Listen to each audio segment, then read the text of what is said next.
and Bertie's asked me to tell you a musical story from Russia about a man who played an instrument called a gusli.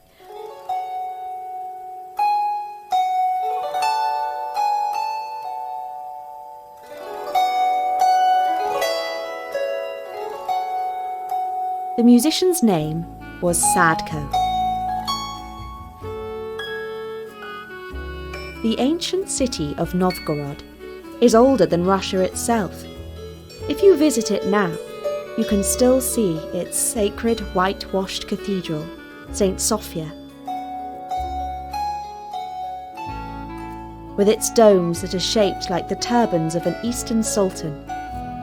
The red walls of its Kremlin run up and down the hill, while below flows the broad river Volkva that freezes over in winter.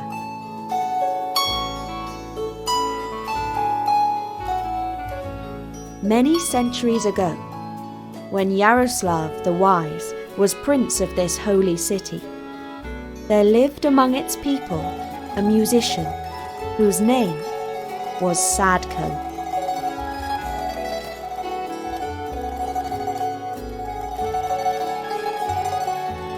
His nimble fingers plucked the strings of the wing-shaped instrument called a gusli.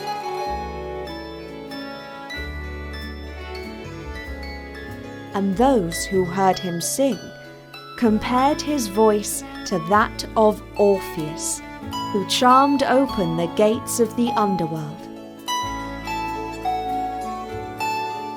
Sadko made his living by playing at the wedding celebrations and birthday parties of the wealthy merchants of Novgorod. The merchants were not the finest connoisseurs of music. They paid him with the leftovers of their feasts, or, if he was lucky, with coins. There were occasions when Sadko had no work, no money, and little food. At those times, he would seek inspiration for his music from nature. On one such day, he sat by the shore of Lake Ilmen and sang to himself.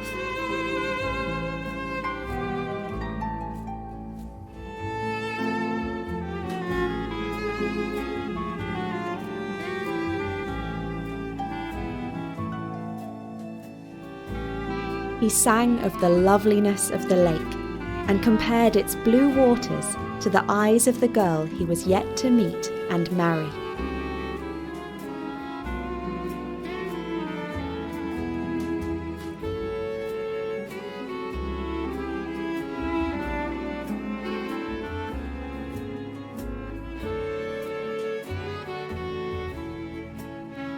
When he had finished his sweet, heartfelt song, he laid down his instrument on the grass. He closed his eyes and felt the sun on his face. A gushing sound caused him to open them again. He stared into the middle of the lake, where the water was swirling round into a great whirlpool. The whirling waters began to form the features of a face, wise and old, surrounded by flowing hair and a long beard, surmounted by a tall crown. The face became more and more real, until at last Sadko was left in no doubt that he was looking at Tsar Morskoi, the king of the sea. He fell to his knees to honour the apparition. Then the lips of the watery face began to move, and the voice of Tsar Morskoi rose out of the lake. "We thank you, musician, for delighting our guests below the surface with your performance. We wish to reward you. Listen to this secret and heed it well. Next time you return to this lake, cast a net 3 times into the water, and on the 3rd occasion, you shall pull out a golden fish.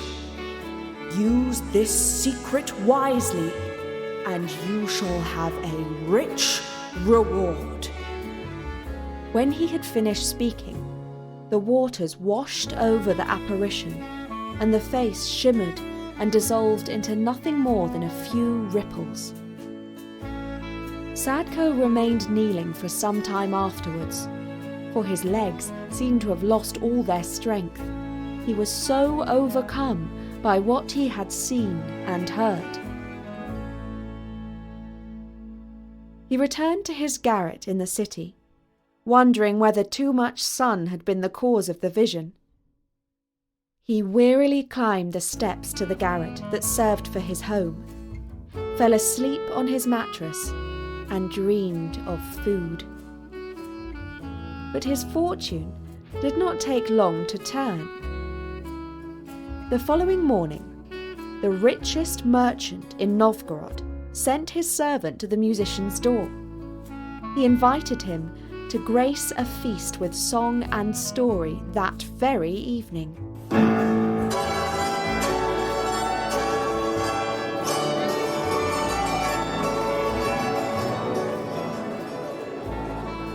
Sadko's voice and skill had never been on finer form than that night.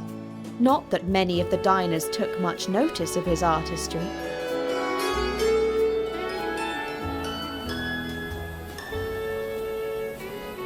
For them, one musician was much the same as another. When they had consumed a fair amount of food and drink, the merchants grew more and more boastful, as was their habit. Some bragged of their wealth, some of their fine horses, some of their noble pedigree, others of their beautiful women. At last, the host of the feast asked Sadko if he too would like to speak of his greatest pride. Sadko, however, replied, "I have no money, no horse, no family, no woman that I can boast of. I am but a poor musician. My only possession is my instrument." There was contemptuous laughter around the room, and one of the loudest-mouthed merchants said, "Any cat can sing on a spring evening. Surely you must have something more worthwhile than music to speak of." For a moment, Sadko could not think how to reply, and the laughter grew more uproarious. Then he remembered the words of Tsar Morskoi. "Use this secret wisely, and you shall have a rich reward." "Wait! Wait!" he called out. "I have something which not one of you possesses. It's a fish with fins made of gold that can swim."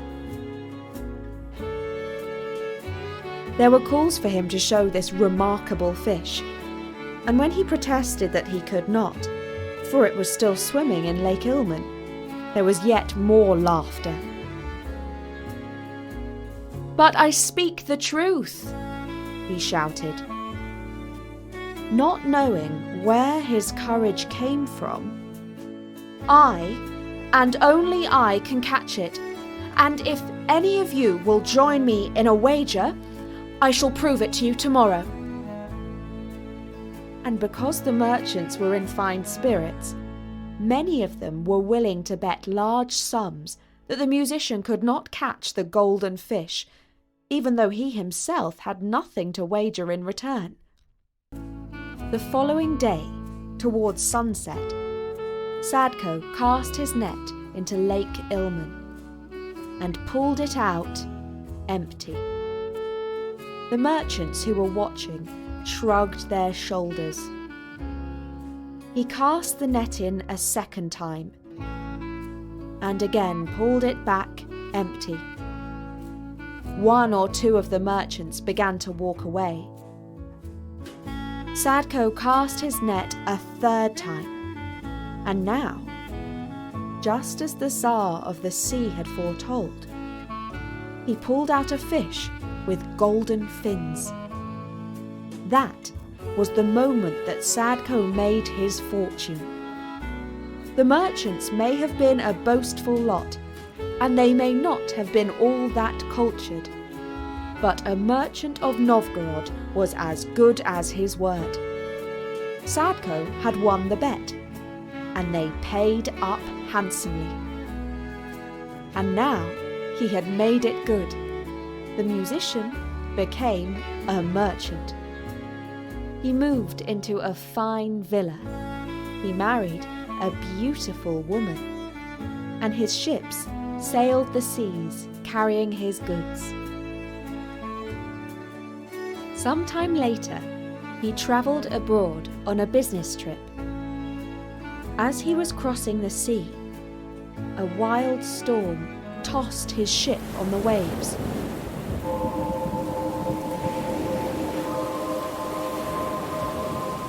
Even the captain of the ship was white with fear. "Tsar Morskoi is angry, and he will sink us unless we give him an offering," he declared. The rich men on board threw gold and jewels into the water, but it did nothing to appease the sea god.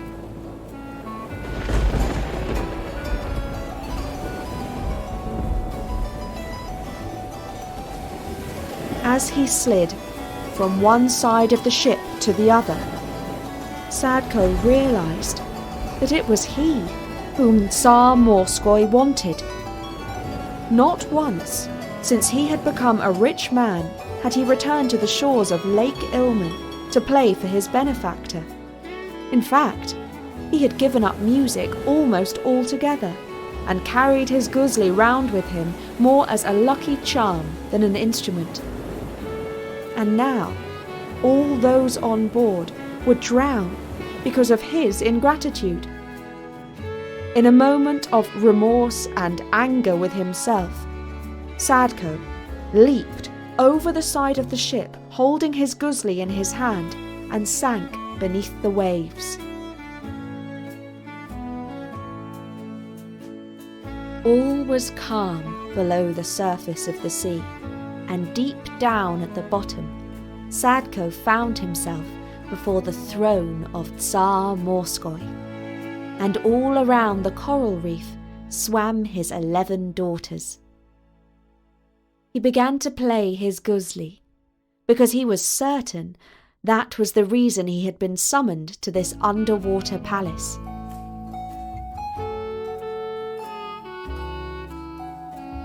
The Tsar floated up from his throne and began to dance, looking like a giant octopus. When the merriment was at an end, the Tsar invited Sadko to choose one of his lovely daughters to marry. He thought of his wife back on the dry land and was reluctant to choose. But one of the daughters whispered to him,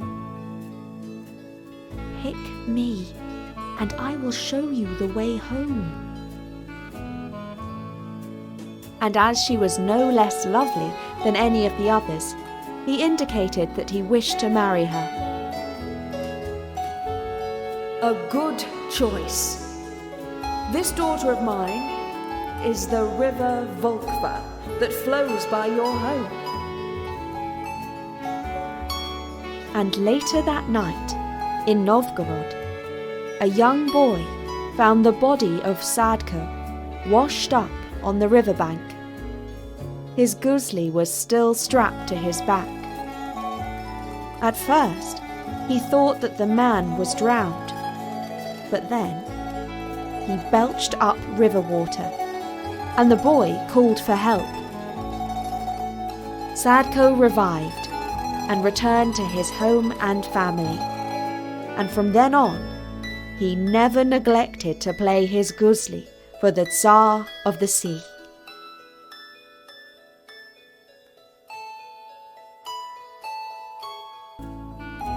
And that was the story of Sadko. I do hope that you enjoyed it.